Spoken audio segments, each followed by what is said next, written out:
क्या आप जानते हैं कि महाभारत के वनवास काल में एक ऐसा क्षण आया था जब दो वायुपुत्रों का आमना सामना हुआ। एक वीर था जो युद्ध भूमि में गरजता था और दूसरा जो ध्यानमग्न था परंतु जिनकी शक्ति अगाध थी। आज की कथा है भीम और हनुमान की, शक्ति की नहीं, अहंकार और विनम्रता की परीक्षा की।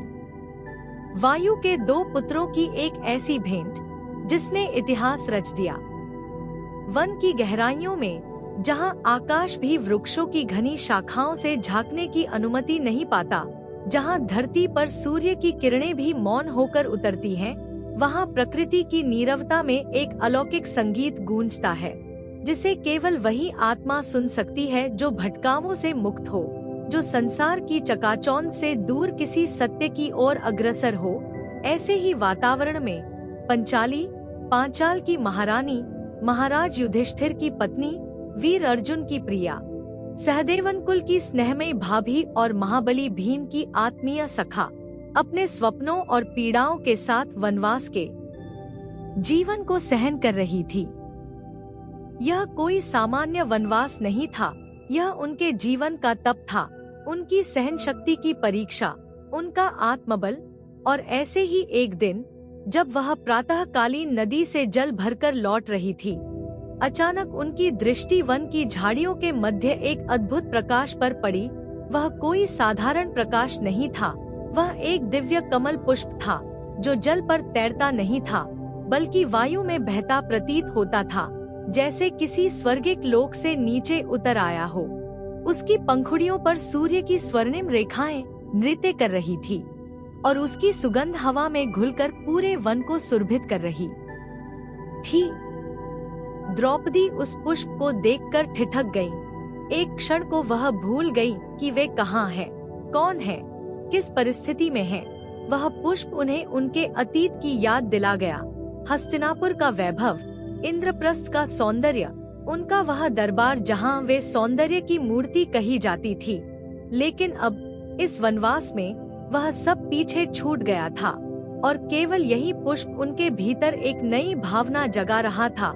एक सौंदर्य की प्यास, एक सांत्वना की तलाश, एक स्त्री की कोमल इच्छा की उस पुष्प को अपने केशों में सजाएं, अपने कक्ष में रखें और उसके सौंदर्य में कुछ पल के लिए खो जाएं।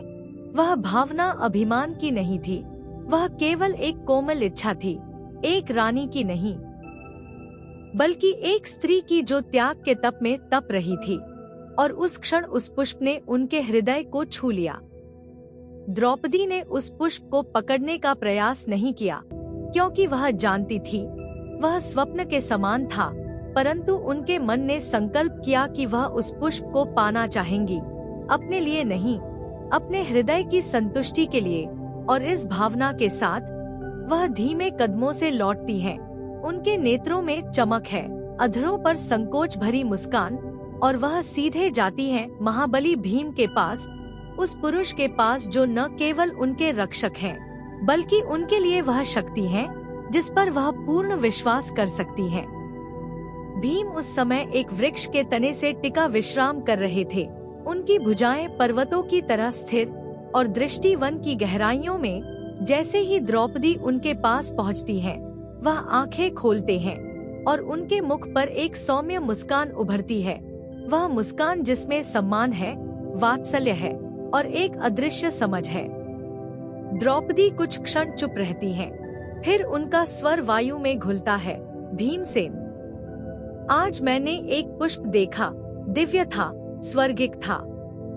क्या आप मेरे लिए उसे ला सकते हैं? उनके शब्दों में कोई आग्रह नहीं, कोई अधिकार नहीं, केवल एक कोमल निवेदन था जो आत्मा से निकला था। और भीम, जिन्होंने कभी किसी युद्ध में हार नहीं मानी, जिनकी गदा का प्रहार पर्वतों को हिला देता था, वह उस कोमल स्वर को सुनकर गंभीर हो उठते हैं। वह उठ खड़े होते हैं। उनकी आंखों में एक नई चमक है, उनके हृदय में एक नई प्रेरणा, और वह बिना कोई उत्तर दिए केवल अपना गदा उठाते हैं। उनके चेहरे पर केवल एक वचन लिखा होता है, आपके लिए तो मैं स्वर्ग भी झुका कर ले आऊं, रानी। और इसी भाव के साथ वह निकल पड़ते हैं। उस दिशा में जहां से वह पुष्प आया था। उनका शरीर वायुपुत्र का था, उनका हृदय प्रेम और श्रद्धा से भरा हुआ, और उनके कदम अब एक ऐसी यात्रा की ओर बढ़ चले थे जो केवल फूल तक नहीं, एक दिव्यता तक पहुंचने वाली थी। भीम उस दिशा में बढ़ते जाते हैं। उनके मार्ग में कोई पगडंडी नहीं, कोई संकेत नहीं, केवल वन की असीम गहराई और उनका संकल्प। वह जलधाराएं पार करते हैं, शिला पर्वत लांघते हैं, और जहां अन्य कोई रुक जाए वहां भीम रुकते नहीं। उनके मन में केवल एक प्रतिज्ञा गूंजती है, द्रौपदी ने इच्छा की है और मेरे लिए वह ईश्वर की वाणी से कम नहीं। और जैसे जैसे वह आगे बढ़ते हैं, वन उन्हें चुनौती देने लगता है। कहीं नागों की गुफा है, कहीं भालुओं की गूंज, कहीं पेड़ स्वयं मार्ग रोकते हैं, परंतु भीम रुकते नहीं। वह अपने गदाधर स्वरूप में सबका सामना करते हैं और हर बाधा को अपनी भुजाओं से हटाते हैं। समय बीतता है, दिन ढलता है, पर भीम का पथ समाप्त नहीं होता। और तभी एक पहाड़ी पर चढ़ते हुए वह देखते हैं एक विशाल वानर पूंछ फैलाई हुई उनके मार्ग के बीच सो रहा है। उसकी काया सामान्य वानर जैसी नहीं, वह पर्वत के समान है। उसकी पूंछ इतनी लंबी कि भीम को पार करने का मार्ग नहीं दिखता। भीम, जो किसी को मार्ग से नहीं हटते, आज विवश होकर उस वानर से कहते हैं, हे वानर, अपना मार्ग छोड़ो। मैं महाबली भीम, वायुपुत्र, अपने धर्म के पथ पर चल रहा हूँ। वानर की आंखें धीरे से खुलती हैं और वह मंद मुस्कान के साथ कहता है, यदि तुम वायुपुत्र हो तो मेरी पूंछ हटा दो। मैं वृद्ध हूँ, स्वयं नहीं हटा सकता। भीम मुस्कुराते हैं, यह उन्हें सरल कार्य प्रतीत होता है। वह झुकते हैं, पूंछ उठाने का प्रयास करते हैं, परंतु जैसे ही वे हाथ लगाते हैं वह पूंछ स्थिर रहती है, जैसे किसी पर्वत की जड़। भीम का मुख गंभीर हो जाता है। वह दोनों हाथों से प्रयास करते हैं, अपने पूरे बल से खींचते हैं, परंतु वह पूंछ टस से मस नहीं होती। और इसी क्षण उन्हें अनुभव होता है कि यह कोई साधारण वानर नहीं, यह कोई दिव्य शक्ति है। वह हाथ जोड़कर निवेदन करते हैं, हे महावानर, कृपया परिचय दें, आप कौन हैं? और तब वह वानर अपने स्वरूप में प्रकट होते हैं। उनका शरीर सूर्य के समान चमकता है, उनकी आंखों में करुणा है और उनके मुख से निकलता है, हे भीम, मैं हनुमान हूँ, तुम्हारा भ्राता, वायुपुत्र का ही एक अन्य रूप। मैंने तुम्हारी परीक्षा ली और तुम उसमें सफल रहे। भीम नत हो जाते हैं, उनके नेत्रों से अश्रु बहते हैं। वह अपने भ्राता के चरणों में गिरते हैं और हनुमान उन्हें उठाते हैं, गले लगाते हैं। वह कहते हैं, हे वीर, तुम केवल बल में ही नहीं, श्रद्धा में भी श्रेष्ठ हो। तुम्हारा यह प्रेम, यह भक्ति तुम्हें महान बनाती है। और फिर हनुमान उन्हें वह दिशा बताते हैं जहां से वह दिव्य पुष्प आया था। वह कहते हैं, यह कोई साधारण पुष्प नहीं, यह स्वर्ग से उत्पन्न गंधमादन पर्वत से आता है। तुम्हें वहां तक जाना होगा और उसकी रक्षा करने वाली शक्तियों से सामना करना होगा। भीम के नेत्रों में ज्वाला जल उठती है, उनका रोम रोम पुलकित होता है। वह हनुमान से आशीर्वाद लेते हैं और अपने मार्ग पर आगे बढ़ते हैं। अब वह केवल एक पुष्प की खोज नहीं कर रहे, वह अपने भीतर की शक्ति, श्रद्धा, प्रेम और तपस्या को लेकर एक ऐसी चोटी की ओर बढ़ रहे हैं जहां उन्हें केवल एक पुष्प नहीं, एक सिद्धि प्राप्त करनी है। और पीछे हनुमान मुस्कुराकर उन्हें देखते हैं, जैसे कोई बड़ा भ्राता अपने छोटे को उसकी विजय की ओर अग्रसर होता देख हर्षित हो। यह केवल एक यात्रा नहीं, यह आत्मा की पुकार थी, प्रेम की महिमा थी और एक रानी की इच्छा के लिए एक वीर की प्रतिज्ञा थी। और इसी के साथ जंगल की वायु में भीम के कदमों की आहट गूंज रही थी और उनके पीछे थी हनुमान की कृपा और सामने था गंधमादन का पर्वत, जहां आने वाला था अगले अध्याय का आरंभ। भीम जब उस प्राचीन वन में प्रवेश करते हैं तो उनके भीतर एक विचित्र सा संतुलन उत्पन्न होता है, एक और तीव्रता और वीरता का भाव। दूसरी ओर एक अज्ञात भय की गूंज। यह वन केवल पेड़ों का समूह नहीं था, यह एक जीवित प्राणी के समान प्रतीत होता है। हर शाखा, हर पत्ता, हर गंध और हर ध्वनि एक रहस्य लिए हुए थी। जैसे यह वन साक्षात एक प्राचीन ऋषि हो, जो सदियों से तपस्या कर रहा हो और अब एक महान योद्धा की परीक्षा लेने को जाग उठा हो। भीम के विशाल पदचाप उस सूखी पत्तियों पर पड़ते ही एक भिन्न प्रकार की गूंज उत्पन्न करते हैं और दूर तक यह ध्वनि फैल जाती है, जैसे जंगल के भीतर कोई चेतना जाग रही हो। धीरे धीरे वह गहराई की ओर बढ़ते हैं और जैसे जैसे वह भीतर उतरते हैं, वातावरण बदलने लगता है। बाहर की चटक धूप अब हरे पत्तों की मोटी छांव से छिप चुकी है और केवल छन छन कर आती धूप की हल्की किरणें ही धरती को छू रही हैं, जिससे चारों ओर एक धुंधभरा रहस्यमयी प्रकाश उत्पन्न होता है। भीम की सांसें गहरी हो जाती है, आंखें और अधिक सजग और मन पूरी तरह सतर्क। हर पेड़ की आकृति किसी योद्धा सी लगती है और हर बेल जैसे किसी नागिन सी, जो अंधेरे में छिपकर प्रतीक्षा कर रही हो। और फिर अचानक एक तीव्र सीटी जैसी ध्वनि वातावरण को चीरती है। एक विशालकाय उल्लू वृक्ष से उड़कर निकलता है और उसकी छाया जैसे शंखनाद कर रही हो किसी अग्नि परीक्षा का। भीम रुकते हैं, उनकी दृष्टि हर दिशा में घूमती है। वह अपनी गदा को कसकर पकड़ते हैं, जैसे यह संकेत हो कि यात्रा अभी सरल नहीं होगी। वह आगे बढ़ते हैं और सामने एक दलदल आता है, ऊपर से हरी घास की चादर में छिपा, पर भीतर गहराई लिए हुए। भीम बिना डरे आगे कदम रखते हैं, पर जैसे ही उनका पांव भीतर धंसता है, चारों ओर की घास कांप उठती है और फिर दूर किसी वन्य पशु की दहाड़ सुनाई देती है। वह धीरे धीरे निकलते हैं, अपने वजन और संतुलन का उपयोग कर स्वयं को दलदल से बाहर निकालते हैं और यह उनके धैर्य की पहली परीक्षा बनती है।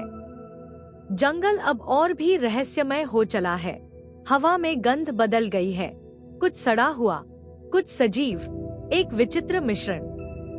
और तभी उन्हें सामने एक पत्थरों से ढकी गुफा दिखाई देती है, जिसकी छाया में एक मृग खड़ा है, शांत पर तेज आंखों से उन्हें देखता हुआ।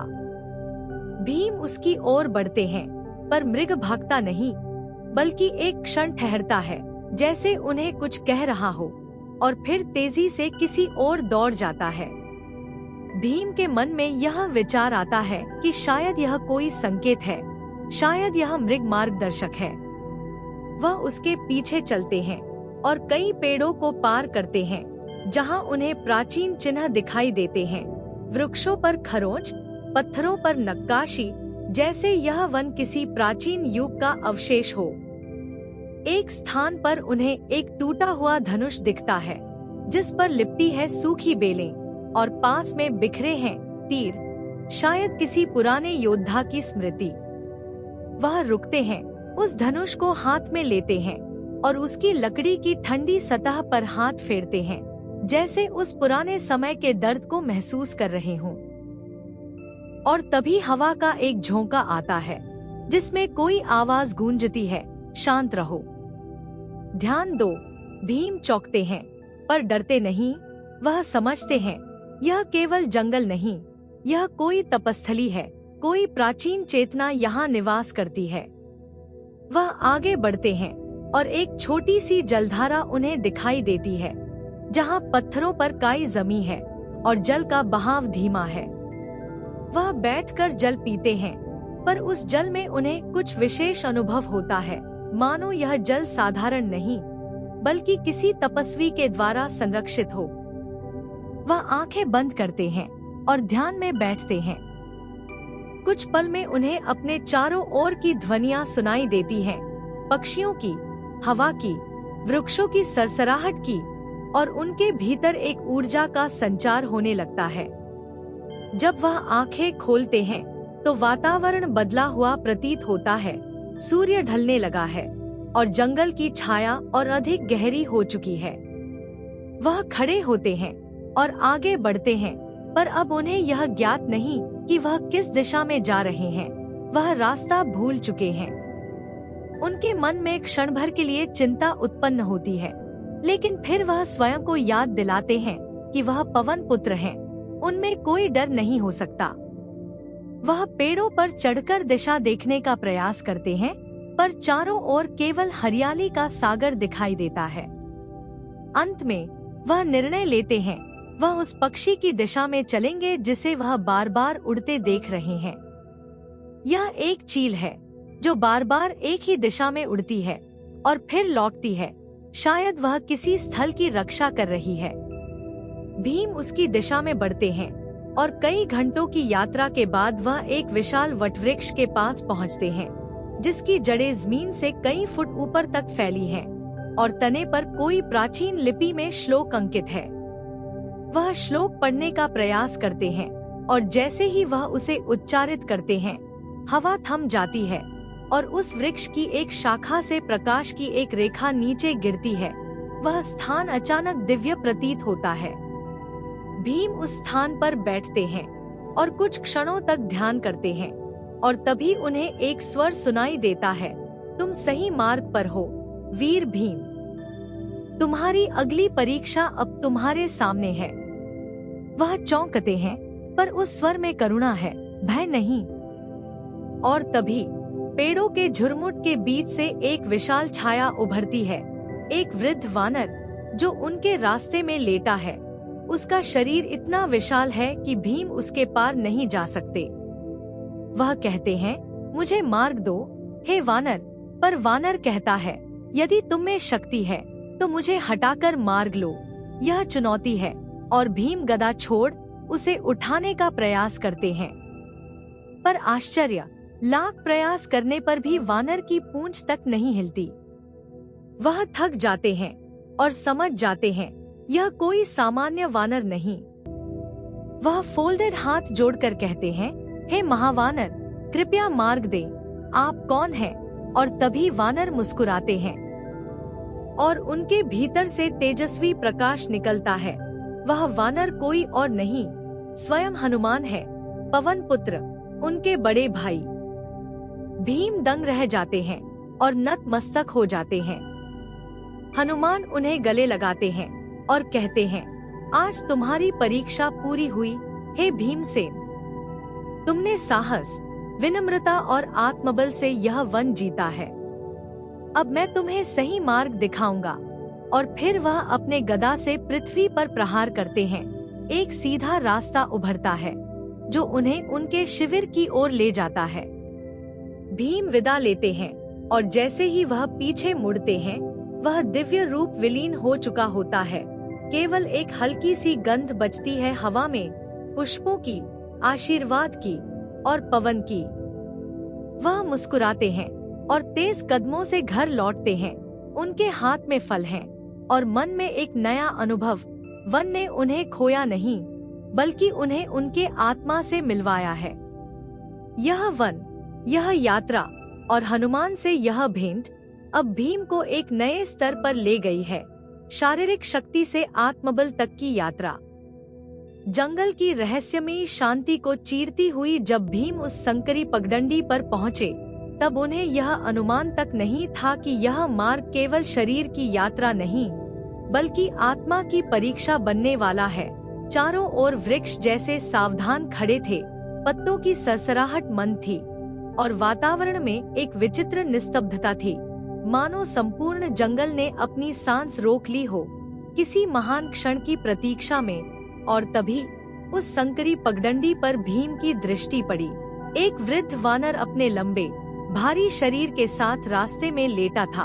उसकी विशाल पूंछ पगडंडी को पूरी तरह ढक रही थी और उसका चेहरा पश्चिम दिशा की ओर था, जैसे उसे भीम के आने की कोई चिंता ही न हो। भीम के विशाल चरण उसके पास आकर रुके। उनकी भ्रिकुटियां तन गई, चेहरे पर क्षोभ और क्रोध एक साथ उभर आया। हे वानर, क्या तू नहीं देख रहा कि मैं मार्ग से जा रहा हूँ? अपनी पूंछ हटाओ और मुझे जाने दो। भीम का स्वर आकाश गर्जन समान था, पर वृद्ध वानर ने सिर भी नहीं घुमाया, केवल शांत स्वर में बोला, मैं वृद्ध हूँ, उठ नहीं सकता। यदि तुम्हें जल्दी है तो मेरी पूंछ स्वयं हटा लो। यह उत्तर किसी सामान्य पशु का नहीं था। उसमें शांति थी, आत्मविश्वास था और एक ऐसा धीमा व्यंग्य जिसने भीम के भीतर का क्रोध और अधिक भड़का दिया। भीम ने सोचा, यह कोई साधारण वानर है और मुझे चुनौती दे रहा है। क्या यह नहीं जानता कि मैं पवन पुत्र भीम हूँ, हस्तिनापुर का बलशाली योद्धा जिसकी गदा के एक प्रहार से दानव थरथर कांपते हैं। भीम ने गर्जना की, ठीक है, यदि तू अपनी पूंछ नहीं हटा सकता तो मैं इसे स्वयं हटा देता हूँ। उन्होंने अपनी दोनों भुजाओं को कसकर मरोड़ा, जैसे उनका प्रत्येक स्नायु तैयार हो युद्ध के लिए, और फिर झुककर वृद्ध वानर की पूंछ को पकड़ने का प्रयास किया। पर आश्चर्य, वह पूंछ जैसे भूमि में जमी हो, 1 इंच भी नहीं हिली, जैसे वह किसी पर्वत की जड़ हो। भीम ने और अधिक बल लगाया, उनकी आंखें लाल हो गई, माथे पर पसीने की बूंदें उभर आईं, उनकी सांसें भारी होने लगी और हाथों की पकड़ और भी मजबूत हुई। लेकिन फिर भी वह पूंछ टस से मस नहीं हुई। यह असंभव था, यह अपमानजनक था। भीम ने पीछे हटकर गदा उठाई और सोचा, शायद मैं इसे अलग कोण से उठाऊं।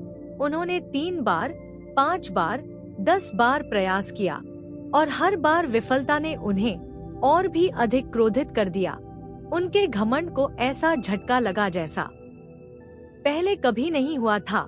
यह वही भीम था जिसने हिडिंब, बकासुर, जरासंध जैसे राक्षसों को पराजित किया था, जिसने युद्धभूमि में अकेले सेना को पीछे धकेल दिया था, और आज एक वृद्ध वानर की पूंछ उसे अपराजित कर रही थी। वह थककर बैठ गए और उनकी सांसें तेज चलने लगीं। पहली बार उन्हें लगा कि शायद यह कोई साधारण घटना नहीं है। उन्होंने वानर की ओर देखा, वह अब भी शांत, स्थिरता में ही जैसे ब्रह्मांड की गति छिपी हो, जैसे वह केवल शरीर नहीं, कोई दिव्य सत्ता हो। भीम ने विनम्र स्वर में पूछा, हे वानर, कृपया बताइए, आप कौन हैं? आप साधारण नहीं लगते। आपकी शक्ति असाधारण है और आपकी उपस्थिति अद्भुत। यह स्वर भीम के भीतर पहली बार उपजे विनय का था, वह विनय जो घमंड के भस्म होने के बाद जन्म लेता है। वृद्ध वानर मुस्कुराया और धीरे से उठकर बैठ गया। अब उसका मुख स्पष्ट दिखाई दिया और उसमें एक तेज, एक प्रभा, एक दिव्यता थी जो सामान्य आंखों से देखी नहीं जा सकती। भीम, वह बोला, तू वीर है, पर तू अब तक केवल बाहुबल को ही बल समझता रहा है। तूने कभी विनम्रता, संयम और आत्मज्ञान को बल नहीं माना। आज मैंने तुझे इसलिए रोका ताकि तू केवल अपने बाहरी पराक्रम को न देखे, बल्कि भीतर के ज्ञान को भी पहचान सके। यह स्वर जैसे भीतर उतरता चला गया। भीम की आंखें नम हो गईं और वह हाथ जोड़कर खड़े हो गए। कृपया बताइए, आप कौन हैं? और तभी वृद्ध वानर खड़ा हुआ और क्षण भर में उसका रूप परिवर्तित होने लगा। उसकी काया विशाल होने लगी, शरीर से दिव्य प्रकाश निकलने लगा और अग्नि के समान तेज उसमें समा गया। उसके स्वर में आकाश गंगा की गूंज थी और रूप में महासागर की शांति। वह बोले, मैं ही हनुमान हूँ, पवन पुत्र, रामदूत, सीता के खोज करता, लंका दहन करता और तुम्हारा बड़ा भाई। भीम स्तब्ध रह गए, उनके नेत्रों से आंसू बहने लगे और वह भूमि पर दंडवत हो गए। हे प्रभु, मुझे क्षमा करें, मैं आपके तेज को नहीं पहचान सका। आपने मेरे घमंड को चूर कर मुझे वास्तविक ज्ञान दिया। हनुमान ने उन्हें उठाया और हृदय से लगाया। भीम, तुझमें शक्ति है, पर शक्ति तभी सार्थक होती है जब वह अहंकार से मुक्त हो। याद रखो, वीर वही है जो संयमित हो और तेज वही जो नम्रता से प्रकाशित हो। यह शब्द जैसे एक मंत्र की भांति भीम के हृदय में अंकित हो गए। हनुमान ने अपनी पूंछ हटाई और मार्ग प्रशस्त कर दिया, पर वह केवल एक पगडंडी का मार्ग नहीं था, वह भीम के अंतरात्मा का द्वार था जो अब खुल चुका था। जब भीम उस मार्ग पर आगे बढ़े तो उनका मन शांत था, नेत्रों में विवेक की चमक थी और हृदय में एक नई ऊर्जा। अब वह केवल युद्ध करने वाला योद्धा नहीं था, बल्कि एक ऐसे पथिक बन चुका था जिसने स्वयं के भीतर की सबसे बड़ी लड़ाई जीत ली थी। वृक्ष अब और हरे लगने लगे थे, पक्षियों की ध्वनि मधुर लग रही थी और वन की छाया अब भय नहीं, वरदान प्रतीत हो रही थी। क्योंकि उस दिन भीम ने केवल एक वानर की पूंछ नहीं उठाई थी, बल्कि अपने घमंड को छोड़ा था और दिव्यता को अपनाया था। और दूर कहीं हवा में हनुमान की वाणी गूंज रही थी, बल से अधिक महान है भक्ति और शक्ति से श्रेष्ठ है शांति। भीम की आंखों में आक्रोश की अग्नि थी और भुजाओं में पर्वत समान बल। उनका सांस लेना मानो शेर की दहाड़ जैसा था और उनकी मुट्ठियां इस प्रकार कसी थी जैसे वह संपूर्ण पृथ्वी को निचोड़ देना चाहते हों। पर आज एक वृद्ध वानर की पूंछ ने उनके समस्त पराक्रम को निरर्थक कर दिया था। यह अपमान नहीं, आत्मा पर पड़ा एक ऐसा गहरा प्रहार था जो किसी अस्त्र से नहीं, बल्कि मौन चुनौती से हुआ था। भीम ने पुनः भूमि पर झुककर पूंछ को पकड़ने का प्रयास किया। उनकी मांसपेशियां फटने को थी, रगें तन चुकी थी और चेहरा पसीने से भीग चुका था। पर जैसे ही उन्होंने खींचना चाहा, वह पूंछ अपनी जगह से हिली तक नहीं। एक असहायता उनके भीतर उभरने लगी, वह असहायता जो युद्धों में नहीं मिलती, बल्कि तब जन्म लेती है जब मनुष्य स्वयं के भीतर की सीमाओं से टकराता है। बार बार प्रयास करते हुए उनकी हथेलियां छिल गईं, घुटने मिट्टी में धंस गए और सांसें जैसे किसी गहरे दुहक की छाया में डूब गईं। वानर अब भी स्थिर लेटा था, जैसे उसने भीम के भीतर चल रही उथल पुथल को देख लिया हो। भीम उठे, पीछे हटे और दूर एक पत्थर पर बैठ गए। उनकी दृष्टि स्थिर थी, पर भीतर की आंधी बवंडर बन चुकी थी। कौन है ये वानर? उन्होंने स्वयं से पूछा। कौन हो सकता है जो मेरे समस्त बल का उपहास कर रहा है? क्या यह केवल एक परीक्षा है या फिर कोई दिव्य संकेत? यह पहली बार था जब उनके माथे की लकीरें क्रोध से नहीं, चिंतन से बनी थी। उनके भीतर एक नई आवाज उठ रही थी, जो बाहुबल की नहीं, आत्मबल की थी। उन्हें याद आने लगा वो क्षण जब द्रौपदी ने उन्हें कहा था, भीम, तुम्हारी शक्ति केवल तुम्हारी गदा नहीं है, तुम्हारा धैर्य ही तुम्हारी सबसे बड़ी विजय हो सकती है। और आज वही बात वानर की पूंछ ने उन्हें मौन रूप में समझा दी। उनके नेत्र अब कुछ खोज रहे थे, सत्य जो दृष्टि के परे था। उन्होंने आंखें मूंदी और गहराई से भीतर झांका। वहां ना कोई युद्ध था, ना कोई शत्रु, केवल एक भीम था जो स्वयं के सामने खड़ा था, नग्न, निस्सहाय और मौन। उस क्षण उन्होंने महसूस किया कि अब तक वह केवल बाहर के राक्षसों से लड़े हैं, पर आज का राक्षस उनका अहम था, जो उस पूंछ में लिपटा हुआ था। उन्होंने स्वीकार किया, मैं विफल हुआ हूँ और यह विफलता मेरी सबसे बड़ी शिक्षा है। उन्होंने फिर देखा उस वानर की ओर। अब वह एक वृद्ध नहीं, एक प्रतीक प्रतीत हो रहा था, ऐसा प्रतीक जो उन्हें संसार के सबसे महत्वपूर्ण सबक सिखा रहा था, विनम्रता। भीम उठे, उनके कदम अब भारी नहीं थे, बल्कि धीमे और स्थिर थे। वह फिर उस पूंछ के पास पहुँचे, पर अब उन्होंने उसे हटाने का नहीं, सिर झुकाकर प्रणाम करने का निर्णय लिया। उनकी हथेलियां धरती से लग गई और उनका मस्तक उस पूंछ के पास झुक गया। वहां कोई क्रोध नहीं था, कोई प्रतिस्पर्धा नहीं, केवल एक भाव, मैं तुम्हें समझ नहीं पाया हे वृद्ध, और शायद इसीलिए हार गया, पर आज मैं तुम्हें समझना चाहता हूँ। नहीं, नहीं तुम्हें, बल्कि खुद को। यह स्वर केवल वायु में नहीं गूंजा, बल्कि उस वानर के मुख पर एक क्षीण मुस्कान बनकर उभरा। भीम ने पहली बार उस चेहरे को ध्यान से देखा। वहाँ थकान नहीं, अनुभव था, वहाँ शिथिलता नहीं, शांति थी। और फिर जैसे भीतर कोई दीप प्रज्वलित हुआ, भीम की आंखें नम हो गईं और उनकी आत्मा ने पहली बार मौन में झुकना सीखा। उस एक क्षण में एक वीर योद्धा ने अपने भीतर के तूफान को शांत करना सीखा और वह ज्ञान प्राप्त किया जो युद्ध में नहीं मिलता, केवल समर्पण में मिलता है। उन्होंने स्वयं से कहा, शक्ति वह नहीं जो पर्वत उठा ले, शक्ति वह है जो अपमान सहकर भी मुस्कुरा सके। पराक्रम वह नहीं जो शत्रु को मार दे, पराक्रम वह है जो स्वयं के भीतर बसे अहंकार को हराए। और जैसे ही यह विचार उनके भीतर समाहित हुआ, वातावरण बदलने लगा। पत्तों की सरसराहट अब संगीत जैसी प्रतीत हो रही थी और उस वानर की उपस्थिति अब भार नहीं, आशीर्वाद लग रही थी। भीम ने वानर के पैरों में फिर से प्रणाम किया और सिर झुकाए हुए पूछा, हे वृद्ध, कृपया मुझे बताइए कि आप कौन हैं और आपने मेरी इतनी कठिन परीक्षा क्यों ली। वानर का स्वर अब भी धीमा था, पर उसमें एक दिव्यता की गूंज थी। क्योंकि हे भीम, यदि तू केवल बाहुबल पर विश्वास करेगा तो एक दिन अपने ही बोझ से गिर जाएगा। यह आवश्यक था कि तू स्वयं की सीमा पहचाने, तभी तू सच्चा बलशाली बन सकता है। ये वाक्य जैसे ब्रह्मांड के किसी कोने से निकले मंत्र हों। उन्होंने भीम को जड़ कर दिया और उसकी आत्मा में किसी महासागर की तरह उतर गए और वहीं बैठा हुआ। सूर्य की सुनहरी किरणों के बीच भीम को पहली बार असली शक्ति का अर्थ समझ में आया। वह शक्ति जो मौन में है, नम्रता में है और स्वयं को स्वीकार करने में है। और उस दिन भीम हार कर भी जीवन की सबसे बड़ी विजय प्राप्त कर चुके थे।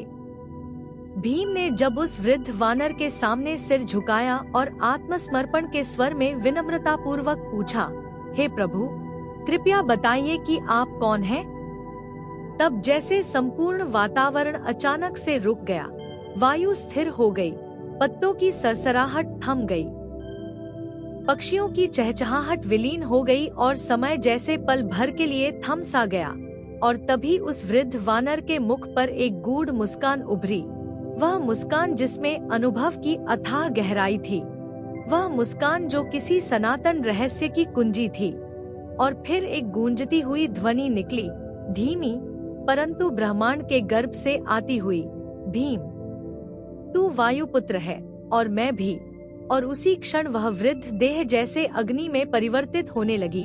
नहीं, अग्नि नहीं, तेजस्विता में, ऐसी दिव्य आभा में जो आँखों को चकाचौंध कर दे, शरीर को कंपा दे और आत्मा को झंकृत कर दे। भीम के नेत्र विस्फारित हो उठे। उनके मुंह से कोई शब्द नहीं निकला, केवल एक मौन विस्मय। जैसे ही वह वृद्ध वानर उठ खड़ा हुआ, उसकी देह से स्वर्णिम प्रकाश की लहरें उठने लगी और हर किरण जैसे कोई ऋचा, कोई स्तुति बनकर वातावरण में फैल रही थी। उसका झुका हुआ कंधा सीधा हुआ, कमर तन गई, मुख पर झुर्रियां विलीन हो गई और वह देह जो अभी तक जर्जर लग रही थी, अब पर्वतों सी विशाल, सिंधु जैसी गंभीर और आकाश जैसी अनंत हो चुकी थी। भीम ने जैसे ही उस तेजस्वी रूप को देखा, उनकी देह पुलकित हो उठी। रोम रोम से एक ही शब्द निकलने लगा, हनुमान, हनुमान, हनुमान। अब उनके सामने कोई साधारण वानर नहीं, बल्कि त्रेतायुग के वो अमर योद्धा खड़े थे जिनकी स्तुति करने से ही समस्त बाधाएं दूर हो जाती हैं, जिनका नाम लेने मात्र से जीवन के दुख क्षीण हो जाते हैं। राम भक्त, शिवांश, महावीर, वायुपुत्र, अंजनी नंदन, संकट मोचन, स्वयं हनुमान। उनकी देह अब सैकड़ों हाथ ऊंची प्रतीत हो रही थी। पीठ पर स्वर्णिम लाल चीर लहरा रही थी, गदा बिजली की चमक जैसी दमक रही थी और उनकी आंखों से ऐसा तेज निकल रहा था जैसे सूर्य और अग्नि मिलकर कोई तारा बन गए हों। भीम वहीं भूमि पर नतमस्तक हो गए। रुधारा उनके गालों पर बह रही थी और हृदय श्रद्धा से थरथरा उठा। मैं इस योग्य नहीं था प्रभु। भीम का स्वर टूट रहा था, पर आपने मुझे दर्शन दिए, यह मेरा जीवन धन्य हो गया। तभी हनुमान का स्वर गूंजा। वह स्वर न केवल कानों में बल्कि आत्मा में गुंजायमान हो रहा था, जैसे किसी प्राचीन मंत्र स्वर ने संपूर्ण जगत को आलोकित कर दिया हो। भीम, तू वायुपुत्र है, मेरा भाई है। तू केवल बाहुबल का प्रतीक नहीं, तू धर्म का वाहक है। परंतु इस यात्रा में केवल बल नहीं, विनम्रता चाहिए, केवल विजय नहीं, त्याग चाहिए, इसलिए मैं यहाँ था, तेरी परीक्षा लेने, तुझे तेरे भीतर के दर्प से मुक्त करने। हनुमान का स्वर कभी मृदुल होता तो कभी आकाश गर्जना जैसा, जैसे ओंकार की ध्वनि हो जो संपूर्ण सृष्टि को संचालित कर रही हो। भीम अब उठे, उनका हृदय नम्रता से भीगा था, आंखों में श्रद्धा थी और आत्मा में शांति। उन्होंने दोनों हाथ जोड़कर कहा, प्रभु, क्या आप मुझे आशीर्वाद देंगे? मेरी यात्रा को सार्थक करेंगे? हनुमान मुस्कुराए, उनके विशाल हस्त से एक दिव्य प्रकाश निकला और भीम के मस्तक पर पड़ते ही जैसे सारी थकावट, संदेह, अहंकार और भ्रम क्षण भर में विलीन हो गए। हनुमान बोले, हे भीम, जिस दिन महाभारत का महायुद्ध होगा उस दिन मैं अर्जुन के रथ की ध्वजा पर रहूंगा। जब जब तुम्हारा मन डगमगाएगा, जब जब धर्म संकट में पड़ेगा, मेरी उपस्थिति तुम्हें मार्ग दिखाएगी। यह सुनते ही भीम की आंखों से अश्रुधारा और तेज बहने लगी। उन्होंने हनुमान के चरण पकड़े और रोते हुए कहा, प्रभु, आज मुझे अपने ही भीतर सच्चा बल मिला है। आप धन्य हैं, आप ही सच्चे गुरु हैं। तभी आकाश में बादल गड़गड़ाने लगे, वायु वेग से बहने लगी और वन के समस्त पत्ते एक दिशा में झुक गए, मानो स्वयं प्रकृति भी हनुमान के रूप को नमन कर रही हो। उस दिव्य दृश्य के बीच हनुमान धीरे धीरे पुनः अपने वृद्ध रूप में आने लगे, पर उनकी आंखों का तेज वैसा ही बना रहा। भीम ने अंतिम बार उन्हें देखा और उस दृश्य को अपनी आत्मा में बसा लिया। हनुमान बोले, भीम, अब तू जा, तेरा पद तुझे बुला रहा है, पर याद रखना, सच्चा बल भीतर की नम्रता में होता है और सच्चा वीर वही है जो अपने अहंकार को हराकर धर्म की रक्षा करे। फिर वानर धीरे से भूमि पर लेट गए और भीम अब बदल चुका था, न केवल बाहुबली बल्कि आत्मबली बन चुका था। उसने हनुमान को नमन किया और गदाधारी योद्धा पुनः हिमालय की गहराइयों में अपने भाइयों की ओर लौट पड़ा। पर अब हर कदम के साथ उसके भीतर गूंज रही थी हनुमान की आवाज, जय श्री राम, जय श्री राम। और उस दिन से भीम के प्रत्येक युद्ध में, प्रत्येक निर्णय में और अंततः धर्म की विजय में हनुमान का वो आशीर्वाद, वो मौन साथ सदा बना रहा। भीम के हृदय में उस दिव्य दर्शन के बाद एक नई अग्नि प्रज्वलित हो चुकी थी, पर मन में भी सवालों की बरसात भी हो रही थी। वह उस विराट वानर के सामने, जो अभी अभी अपने सच्चे रूप से प्रकट हुआ था, बैठ गया। दोनों की आंखें आकाश के अनंत विस्तार की ओर टिकी हुई थी, जहां सूरज की लालिमा और बादलों की छाया मिलकर जैसे अनंत सागर में उठती गिरती लहरें थी।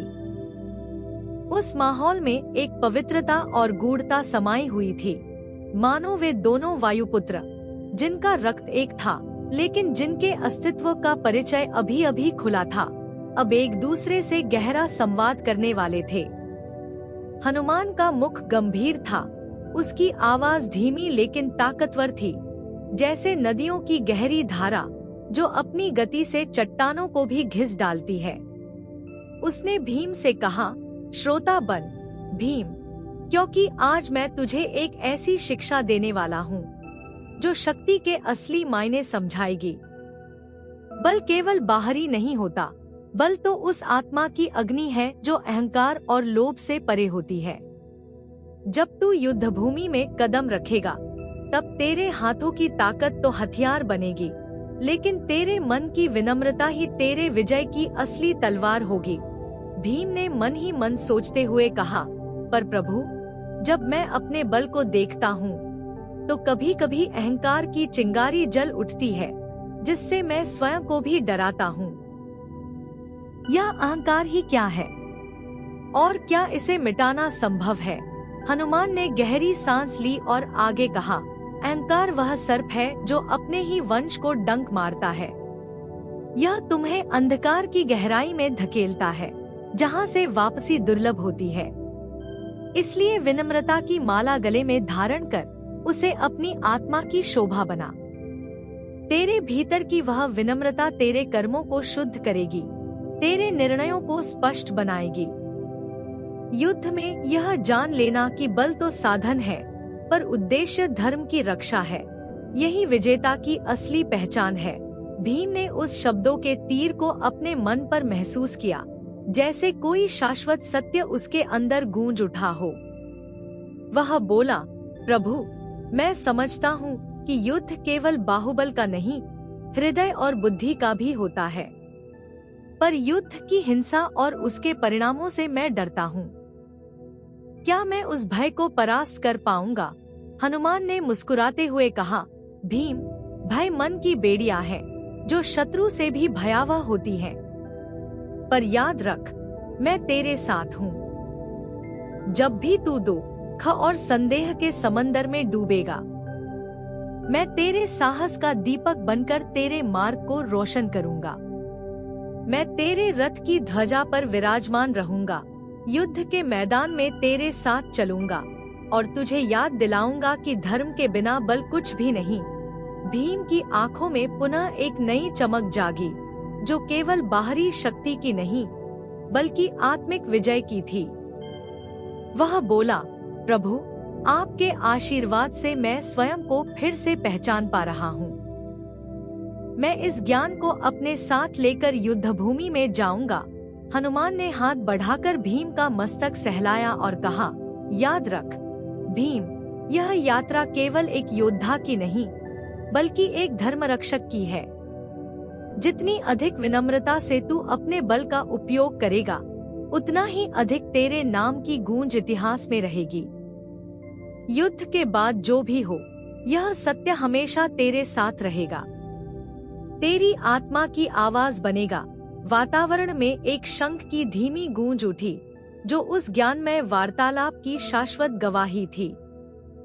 दोनों भाइयों ने अपनी भुजाएं एक दूसरे की भुजा पर रखी और एक अटूट बंधन में बंध गए।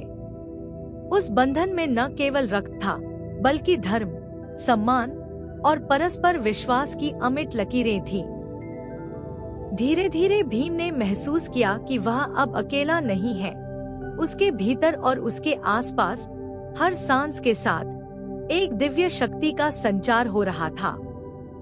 हनुमान के स्वर में जो शांति और आस्था थी, वह भीम के हृदय में एक अविचलित विश्वास की नींव रख गई थी। उस विश्वास ने उसे न केवल बाहरी युद्ध के लिए बल्कि अपनी आत्मा के भीतरी संघर्ष के लिए भी तैयार किया। भीम ने कहा, प्रभु, मैं आपके चरणों में नमन करता हूँ। आपके उपदेशों ने मेरा मन शांत किया है। अब मैं उस रणभूमि में जाऊंगा जहाँ धर्म की रक्षा होगी। हनुमान ने उत्तर दिया, चल भीम, तेरे कदम अब सुनिश्चित हैं, तेरे कर्म पवित्र हैं। जब भी तुझे मेरी आवश्यकता होगी, तू केवल मेरा नाम लेना, मैं तेरे साथ आ जाऊंगा। यह ज्ञान, यह शक्ति, यह आशीर्वाद तुझे सदैव मार्गदर्शन करेगा। उस दिन दोनों वायुपुत्रों ने अपनी आत्माओं को एक दूसरे के समर्पित किया और उस पल से भीम के हृदय में हनुमान की उपस्थिति एक अमर प्रकाश की तरह जल उठी, जो जीवन भर के लिए उसे शक्ति, धैर्य और धर्म का मार्ग दिखाती रहेगी। उस वार्तालाप की गूढ़ता, उसकी गहराई और उसकी पवित्रता उस वनों में सदियों तक गूंजती रही, जहां परंपरा और वीरता का संगम हुआ। भीम और हनुमान की वह भेंट महाभारत के इतिहास में एक प्रेरणा बनकर युद्ध से परे जीवन के हर संघर्ष में विजय का संदेश बन गई। जब भीम आगे बढ़े, तो उनके कदमों में वह गूढ़ ज्ञान झलकता था, जो केवल बल नहीं, बल्कि आत्मा की आवाज था, और यही आवाज अंततः महाभारत के मैदान में धर्म की जीत की गाथा बनी। जब भीम ने गहन वार्ता के बाद हनुमान के चरणों में नमन किया, तो हनुमान के चेहरे पर एक गहरी मुस्कान खिल उठी, जो जैसे ब्रह्मांड की सारी शांति और शक्ति समेटे हुए थी। उनके नेत्रों में एक दिव्यता की चमक थी, जो मनुष्य के हृदय को सुकून देती थी और साथ ही उसमें अगाध साहस का संचार करती थी। वह पल था जब दोनों वायुपुत्र एक दूसरे से अलग होने वाले थे, पर यह अलगाव अस्थायी था, क्योंकि उनकी आत्माएं एक अनमोल बंधन से जुड़ी थी, जो समय और स्थान से परे था। हनुमान ने धीरे धीरे भीम के सिर पर अपना हाथ रखा और उसकी शक्ति, उसके साहस और उसके धर्म की रक्षा के लिए एक शक्तिशाली आशीर्वाद दिया। उसकी आवाज में गहराई थी, जैसे पर्वतों की गूंज जो हजारों वर्षों तक अमर रहती है। उसने कहा, भीम, तेरे भीतर वह शक्ति है जो न केवल शत्रुओं को परास्त कर सकती है, बल्कि उस शक्ति का सही उपयोग तभी होता है जब वह धर्म के पथ पर हो। मैं तुझे आशीर्वाद देता हूँ कि कुरुक्षेत्र के रणभूमि में जब तू युद्ध करेगा, तब मेरी उपस्थिति तेरे साथ होगी। मैं अर्जुन के रथ की ध्वजा बनकर तुझे मार्गदर्शन करूंगा और तेरे प्रयासों को सफल बनाने में साथ दूंगा। तेरा बल और मेरा आशीर्वाद मिलकर अजय शक्ति का निर्माण करेंगे। उस वक्त वातावरण में हल्की हवा चली, जिसमें एक दिव्य वीणा की मधुर तान गूंजने लगी, जैसे प्रकृति स्वयं उस पावन क्षण की गवाही दे रही हो। पेड़ों की शाखाओं से पत्ते मध्यम हिलने लगे और एक सुकून भरी लहर पूरे वातावरण में फैल गई। भीम ने उस आशीर्वाद को अपने हृदय में संजोया। उसकी आत्मा एक नई ऊर्जा से भर गई। तब हनुमान ने धीरे धीरे अपनी आभा धुंधली की, मानो धूप में परछाई घुलती हो, और हवा में वह हल्की सी फुसफुसाहट सुनाई दी, जैसे कोई पवन देवता विदा ले रहा हो। वह दृश्य अत्यंत रहस्यमय और मनमोहक था। हनुमान के दिव्य रूप का धीरे धीरे गायब होना, उसके साथ उस पवित्र आश्वासन का छूट जाना, पर उसके प्रभाव का जीवन भर स्थायी रहना। भीम ने अपनी आंखें बंद कर ली, मन में हनुमान के इस आशीर्वाद का स्मरण करते हुए और अपने भीतर उस अटूट विश्वास को महसूस किया कि वह कभी अकेला नहीं रहेगा। उसकी लड़ाई में वह दिव्य शक्ति हमेशा उसके साथ रहेगी। उस विदाई के बाद भीम के कदम फिर से रणभूमि की ओर बढ़े, लेकिन इस बार एक अलग आत्मविश्वास के साथ, एक नई शक्ति के साथ, जो केवल मांसपेशियों की नहीं, बल्कि आत्मा की विजय की थी। उस दिन से पांडवों के इतिहास में यह सत्य अंकित हो गया कि हनुमान की छवि अर्जुन के रथ की ध्वजा पर सदैव रहेगी और भीम के हृदय में वह आशीर्वाद अमर दीप की तरह जला रहेगा, जो हर अंधकार को मिटा सकता है। कुरुक्षेत्र के मैदान में जब युद्ध की गड़गड़ाहट होगी, उस आशीर्वाद की गूंज भी वहां बजेगी और वीरों को नई प्रेरणा देगी। हनुमान की विदाई महाभारत के उस अध्याय की शाश्वत अनुभूति बनी, जिसमें धर्म, बल और आस्था की त्रिमूर्ति एक साथ प्रकट हुई और जिसने युद्ध के यथार्थ को गहन और पूजनीय बना दिया। उस दिव्य विदाई की गूंज सदियों तक उन वनों, उन पहाड़ों और उन हृदयों में गूंजती रही, जो सच्चे साहस और धर्म की खोज में निकले थे। भीम के मन में उस क्षण ने एक नए अध्याय की शुरुआत कर दी, जहां हर लड़ाई केवल भौतिक नहीं, बल्कि आध्यात्मिक भी थी, और हनुमान का आशीर्वाद उसकी आत्मा का अभिन्न हिस्सा बन गया। उस दिन से भीम ने अपने अंदर के भय को छोड़ धर्म के पथ पर चलना सीखा और हर चुनौती का सामना दृढ़ता से किया। यह आशीर्वाद, यह विदाई महाभारत के उस महान युद्ध की अंतर्निहित भावना को दर्शाती है, जहां केवल हथियारों से नहीं, बल्कि आस्था, विश्वास और संकल्प से ही विजय प्राप्त होती है। भीम जब उस पवित्र वन से बाहर निकलते हैं, जहां उन्होंने हनुमान के दर्शन और आशीर्वाद प्राप्त किया था, तो उनकी चाल में पहले की गर्जना नहीं रही, बल्कि एक नई शांति, एक नई गंभीरता और आत्मविश्वास झलकने लगा था। उनकी मांसपेशियां वैसे ही विशाल और मजबूत थी, परंतु अब वे केवल शक्ति के प्रतीक नहीं रहे। उनकी आंखों में गहराई थी, जैसे किसी प्राचीन ज्ञान के सागर को छू लेने के बाद उत्पन्न हुई शांति। वे जानते थे कि सच्चा बल केवल शरीर के वजन से नहीं, बल्कि आत्मा की पवित्रता और मन की स्पष्टता से आता है। उनका मन हनुमान के उस अमर आशीर्वाद की मधुर गूंज से भरा हुआ था, जिसने उन्हें न केवल युद्ध की तैयारी दी,